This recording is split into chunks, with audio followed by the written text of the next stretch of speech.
Ongi etorri jakindunera. Gaurko bideoan, HZU-ren ariketa bat ebatziko dugu. Hau da, higidura zuzen uniformeren ariketa bat.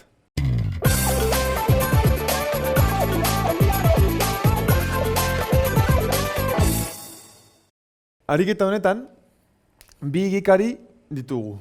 Lehenengoz korrikalari bat, 100 metroak 9,5 segundutan egiten dituela esaten digutela, eta bigarren higikaria, txirrindulari bat dela, 45 minututan 18 kilometro higitzen dituela. Beraz, bi gauza galdetzen digute. Lehenengo, zein du azkarrago, korrikalaria ala txirrindularia, eta B, 30 segundu pasa ostean, zein izango den bakoitzaren posizioa. A, kalkulatzeko, gogoratu behar dugu, zein zan HZU-ren kasuan abiaduraren formula. Eta HZU-ren kasuan abiaduraren formula, batez besteko abiaduraren formularen berdina zan. Hau da, desplazamentua, zati denbora aldaketa. Isa kentsa 0, zati T kente 0. Oso erreza. Gure kasuan, txirrindulariaren kasuan, zein izango da desplazamentua? VK izango dela korrikalariaren abiadura, izango zan delta X, delta isa, zati delta T, delta isa dela 100 metro, delta isa da desplazamentua, berdin da nondik hasi den eta non amaitzen duen. 100 metro egin baditu, delta isa 100 metro dira. Eta delta T, behar izan duen denbora, 9,5 segundu. Beraz, gure korrikalariaren abiadura, 10,53 metro segundukoa da. Ondo? Txirrindulariaren kasua, apur bat ezberdina da, distantzia kilometrotan emoten digutelako, eta denbora minututan. Beraz, gure txirrindulariaren abiadura, berdin kalkulatuko zan, delta isa zati delta T, eta orain, kilometro zati minutu kingo ditugu. Lehenengo, jarriko dugu hau kilometro ordutan. Ez gaudelako ituta minututan neurtzen gauzak. Guk edo ordutan edo segundutan neurtzen ditugu gauzak ariketa gehienetan. Beraz, 45 minutu zer dira? 45 minutu dira 15 minutu 3 biderrez. 3 bider 15 minutu. Eta ordu bat dira 15 minutu 4 biderrez. 15 minutu da ordu laurden bat. 4 bider 15 minutu. Beraz, honek zen esan nahi du? 45 minutu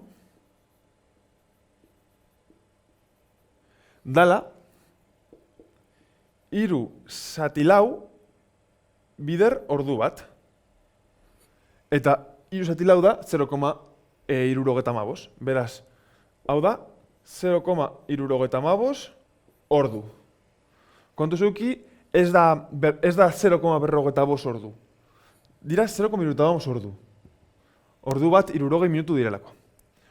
Hau kontuan hartuta, ikusten dugu daukagula 18 kilometro zati 0,75 ordu.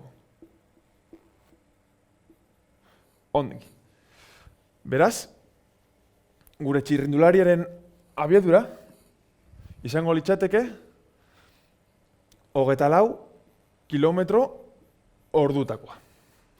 Perfecto. Baina gogoratu, magnitude guztiak berdinak izan behar direla. Hau da, hau metro segundutan badago, hau ere. Dana sistema internazionaletan jarri behar dugu.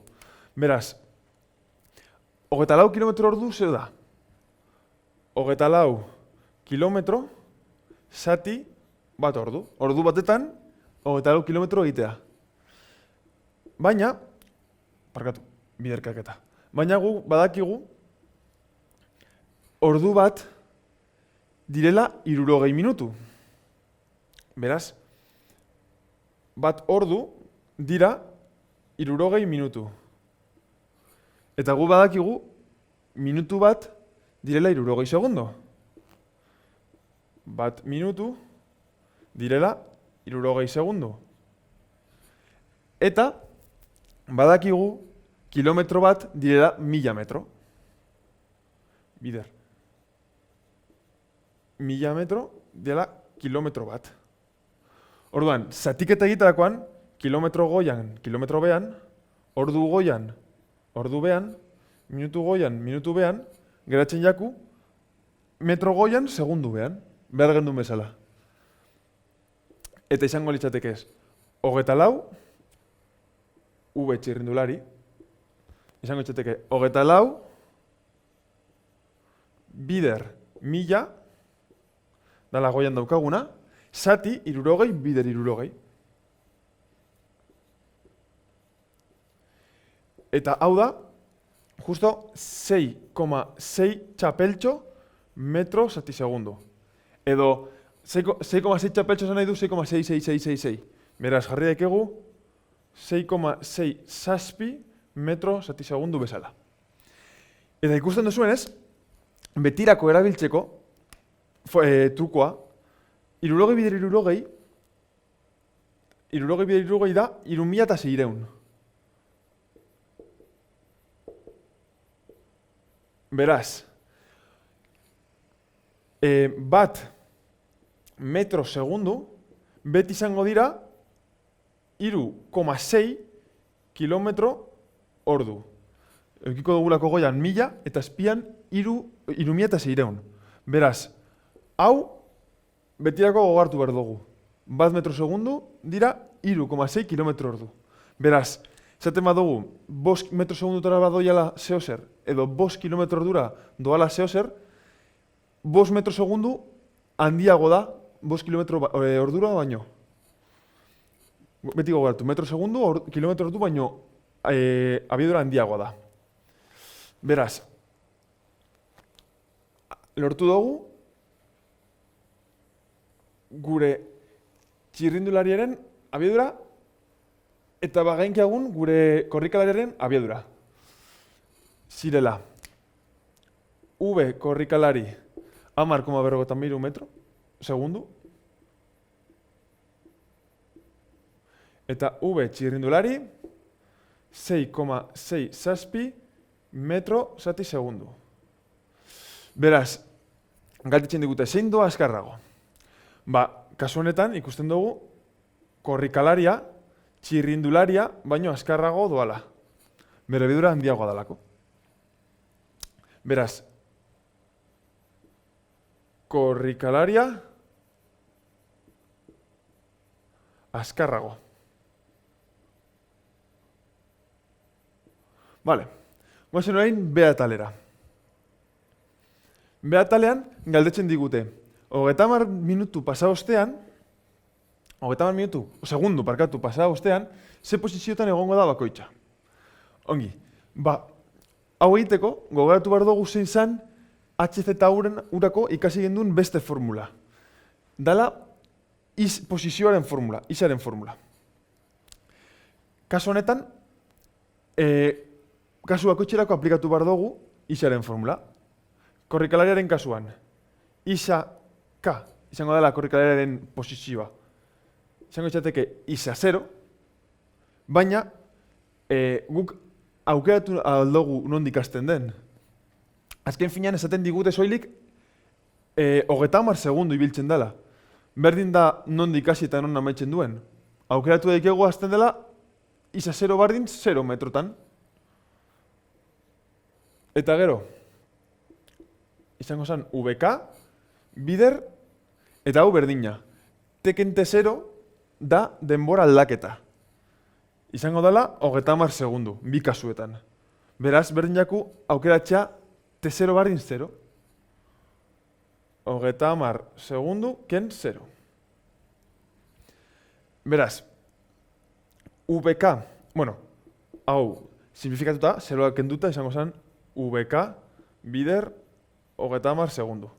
Eta VK, 10,53 metro segundu direnez, hemen sartuta, lortzen da, korrikalariak 316 metro egiten dituela 30 segundutan. Txirrindulariaren kasuan, ba berdina. Isasero barin zerotik ikasten da, bere abiadura da VT, ez VK, eta denbora aldaketa berdina, 30 segundu. 30, ken 0.